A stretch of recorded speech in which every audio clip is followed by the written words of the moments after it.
rakyatnya rakyatnya Gaza nggak ngelawan kok, ya kan?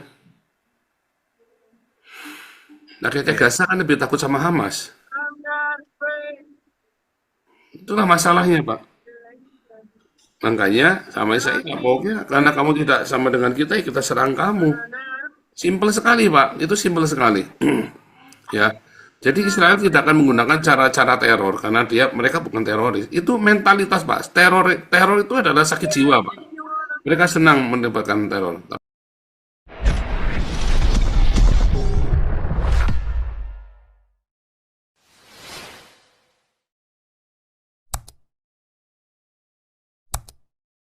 Kita bahas tadi malam kita bahas ini soal Islam.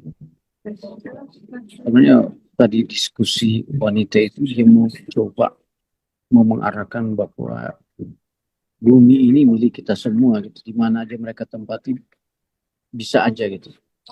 Makanya Pilihan kan, seperti kan itu ya suara ajaran iya, mereka. Hmm. suaranya mereka suara tuh perempuan kayaknya maksa kan? Kok lu Iya, maksa? iya Ini mau negara memaksa ya. negara negara Inggris nggak mau menerima kamu, tapi kamu kok maksa? Nah, iya. Aneh. Lanjut. Karena itu mereka itu apa kemarin diskusi yang luar biasa mau mengatakan bahwa ini kelompok-kelompok Islam ini mereka suka ke negara-negara Yaluna di mana ada HAM tinggi, demokrasi tinggi. Mereka suka ke situ gitu. Oleh sebab diskusi kita sederhana. Kalau begitu kenapa Yus tidak lari ke Qatar, nggak lari ke Arab Saudi, ya? Negara-negara you bilang makmur. Kenapa orang-orang ini tidak lari ke tempat itu gitu? Ini cuma bikin pertanyaan juga bagi orang Indonesia. Yuk, kenapa sih lari ke Eropa? Kenapa sih lari ke Amerika, ke Kanada, Australia? Lu kenapa nak ke negara-negara itu kan itu aja itunya hipotesanya yang kita harus kasih apa kasih apa narasi pada mereka. Yang notabene negara kafir kan? Iya, mereka bilang ini orang ini aja yang apa orang bilang kasih kasih pandangan seperti itu kan kenapa diundak ke negara-negara itu?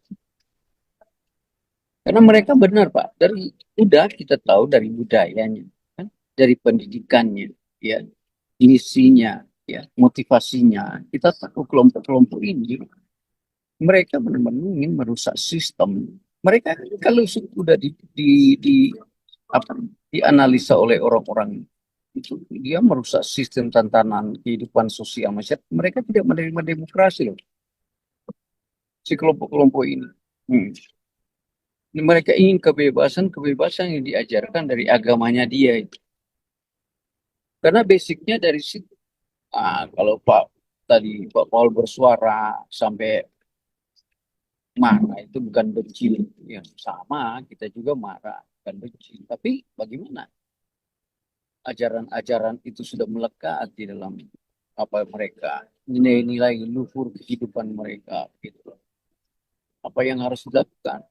Cuma persoalan Pak di sana dia berhadapan dengan negara-negara yang negara sekuler itu soalannya.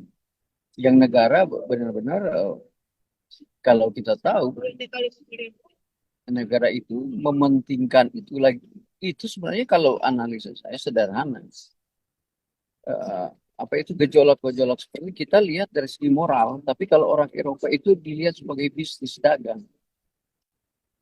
Ya kan begitu diceritakan. Artinya ini kelompok-kelompok ini memang terjadi siklus konflik di Timur Tengah ini adalah dipergunakan oleh negara kalau jujur negara-negara besar ini yang superpower menggunakan sebagai alat bisnis. Itu persoalannya. Kemudian kan berpikirlah si negara-negara mereka yang memegang apa kekuatan apa aja ada di tangan mereka. Ah, baru kita belajar tentang di kelompok-kelompok ini yang notabene kita terlalu apa kita marah masuk ke negara-negara ini yang akan merusak sistem. Tapi negara-negara besar ini yang mereka punya intelektual mereka sudah mampu menjawab itu. Nah, cuma kita kita lihat aja bagaimana gerakan-gerakan civil society ini. Artinya kita juga langsung sampaikan mereka senang ini kelompok-kelompok ini suka ke negara yang ada namanya, ada makna cartanya. Itu ada apa lagi ya demokrasinya. Ya, itu mereka semua ke situ. Ada sumber begitu. Mereka juga ada itu ya, ada orang bilang ada penasihat-penasihat yang dari muslim-muslim itu yang boleh dia kasih bantuan-bantuan apa aja ya, dialektika untuk you ke sana aja nanti ada ini itu memang memang begitu memang Libya di waktu apa Muammar Gaddafi mengajarkan begitu untuk menguasai Eropa dan Amerika kirimlah imigrasi ke situ Islam itu kan proyeksi mereka. Tapi proyek-proyek begini, proyeksi mereka ini sudah dipelajari oleh negara-negara yang sudah maju. Cuma persoalannya kita pandi itu dipergunakan, kalau jujur kalau kita lihat dipergunakan itu sebagai siklus bisnis, itu aja. Pernah coba kita analisa kan, itu memang cuma apa kayak betul aja. Kayak begini, blame begini, kita memang pernah Pak sering berkunjung ke kejadian itu pernah juga beberapa tahun lalu dari itu cerita lama sebenarnya waktu misi dari beberapa apa saya sudah lupa negara mana itu berkunjung ke Israel ke apa itu Palestina di apa di bukan ditembak itu oleh tentara Israel. Cuman ini yang kita dengar ini kalau kita dengar ini yang berita-berita provokatif dari Indonesia lebih jujur seperti itu dia kan cuma waktu lansir itu selalu dia mengkerdilkan orang-orang Israel ini atau dia mengapakan memojokkan ya tentara IDF atau pemerintah Benjamin Netanyahu. Itu narasi yang selalu dimuat di Indonesia. Ini yang di Indonesia sering kalau kita dengar di Indonesia oleh sebab itu kita bilang media-media yang ada di Indonesia itu kalau kita jujur perbandingan dengan kita mendengar news yang dari Prancis Reuters itu yang jujur beda sekali karena berita-berita itu Pak mereka cuma lansir dari media-media asing seperti tadi ya seperti diungkapkan oleh berita ini cuma ditambah-tambahkan gitu. Nah, biasa itu cuma ditambah-tambahkan oleh tadi jurnalis Indonesia yang notabene yang beraliran kanan Islam itu dia baru di situ oleh sebab itu Pak Andi kita sering di sini waktu kalau saya cermati kita ngobrol sama Pak Paul dan lain sebagainya orang-orang yang nonton di YouTube waktu dikasih komentar lihat aja berbeda pandang dengan kita karena mereka mengkonsumsi berita yang ada di Indonesia kalau kita enggak hari ini berita yang terjadi di Amerika yang terjadi di Washington nah kita cuma lansir aja di media Yahoo langsung keluar beritanya berita benar-benar dia narasikan penembakan begini terjadi. Baru dia tidak menarasikan bagaimana ya mau menceritakan yang lain. Begitu juga yang terjadi di Israel. Mereka akan narasi dengan bahasa mereka ada di Indonesia. Nah, di sini kita terjadi orang yang bilang misleading lah, atau miscommunication atau misunderstanding gitu. Berarti kita cuma memberikan kecerdasan kepada rakyat Indonesia. Apalagi tak kemarin dulu yang saya lihat 3 hari lalu. Okay? Contoh 3 hari itu real. Bagaimana tentara Indonesia yang ikut serta menjadi tentara bayaran itu dia langsung live itu di TikTok. Dia langsung bilang di kode dia langsung jelas sekali dia bilang di Kono Hasana orang korupsi enggak di apa-apain sampai triliun kita ini aja ya datang ke Ukraina yang mendapat uang dari tentara bayaran mulai dimaki-maki karena kita lagi mencari uang kita sendiri untuk memperjuangkan diri kita. Sindirannya di Indonesia korupsinya luar biasa nggak bisa disentuh. Nah ini kita jawaban-jawaban begini udah mulai terang-menerang bagaimana di Indonesia. Ya, kita nggak jujur aja nggak percaya ya di pemerintah negara kita. Nah, itu kita mau lihat karena saya selalu sampaikan bahwa Pak Paul aja kalau bicara itu begini, saya jujur aja dan Pak Andi atau teman-teman yang lain SK tuh, bahasa kita kan bahasa konsumsi untuk rakyat Indonesia. Rakyat Indonesia yang hidup, saya bilang yang ada berspora di dunia kan itu aja. Nah, sekarang kita mesti bukan analisa kita mau sebutkan sejauh mana apa yang terjadi di Jambi. Bagi saya itu sudah pernah terjadi pada masa lalu, gertakan daripada tentara IDF karena sebenarnya di kunjungan di tempat A, mereka kunjungan di ke tempat B. Tapi mereka ini kan negara-negara ini lagi mencari kesalahan. Sederhana kan yang orang-orang ini apa ini yang dari pemerintah yang berkunjung itu lagi mencari kesalahan, bukan mencari kenyataan apa yang terjadi. Dan persoalannya Perdana Menteri kalau jujur aja dialektikanya bukan daripada Perdana Menteri Benjamin Netanyahu. Ngapain dia mengunjungi ke sana? Dari verbalnya dia bilang dia akan memusnahkan, dia menghapuskan ini orang-orang Hamas ini. Mau dia di mana? Dia sudah ngomong begitu, dia akan mengambil itu Gaza itu. Dia akan ratakan Gaza itu. Sampai orang bilang, ngapain ada teori berkunjung? Kita begitu, ancamannya aja dan kalimat kalau hukum Indonesia ancaman aja sudah dihukum. Ya itu kan pernyataan namanya Netanyahu sudah melanggar hukum. Ngapain berkunjung? Memang benar. Tidak apa-apalah perlu. Ya, cuman ya barangkali ya mesti berhati-hati. Barangkali kalau kalau apa jujurnya tentara IDF memang itu ya dia sebenarnya Mossad itu kalau dia suka bom menembak itu orang-orang itu udah lama mereka tembak. Apa ini tentara Israel ini punya komitmen kalau dia udah hantam dia lama bunuh. Baru kenapa cuma dengan gertakan apa ditembakkan itu seolah ada ancaman. Jadi apa viral. Bagi kita itu ya nggak ada apa-apanya ya gitu. Cuman kayak kita bicara di sini memang ada sejarah panjang. Bicara Prancis itu, Pandi, kalau baca sejarahnya, si Mary Antoine, ini sebagai pengalaman aja sejarah. Si Mary Antoine itu yang ratu Raja Louis keberapa itu dipenggal kepalanya. Itu ada sejarahnya karena waktu dia dipenggal ini si raja dan ratu ini berpesta pora. Tapi uang yang mereka pesta pora itu uangnya hasil pinjaman dia daripada orang Yahudi. Itu baru saya ingat itu sejarahnya itu.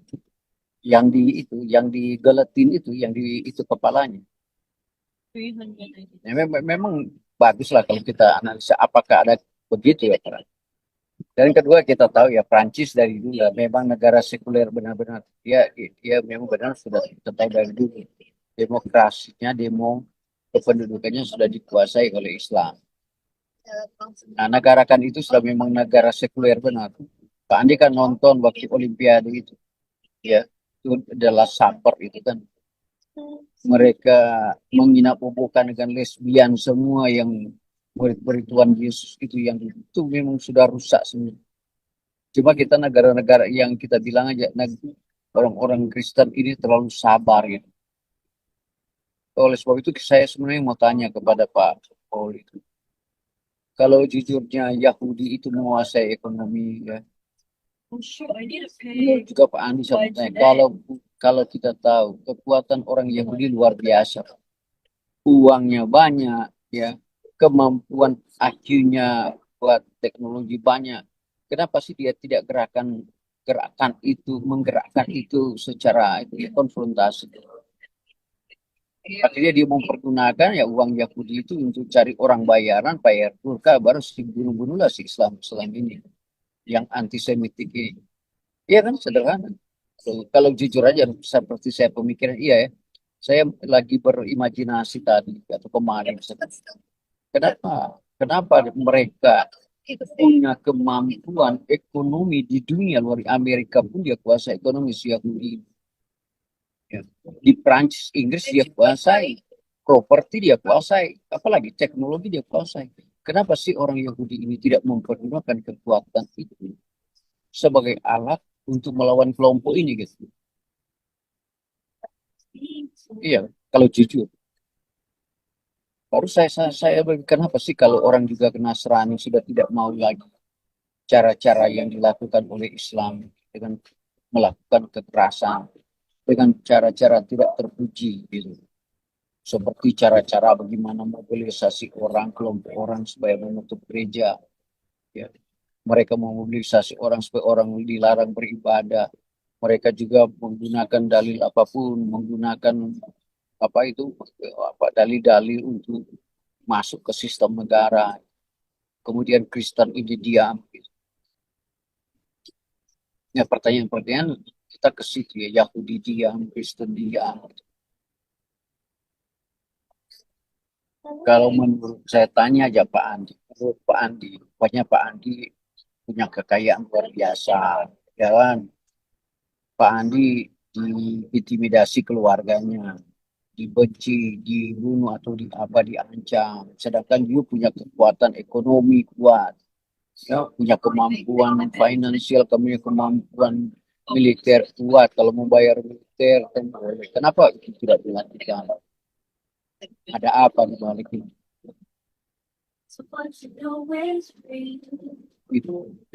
Itu pandangan saya sehingga sulit lagi. Oke. Ya Pak, kalau Pak Paul bagaimana Pak Paul? Saya minta pendapat itu. Kan ini Yahudi punya kemampuan finansial kuat, kan dia punya kekuatan semua.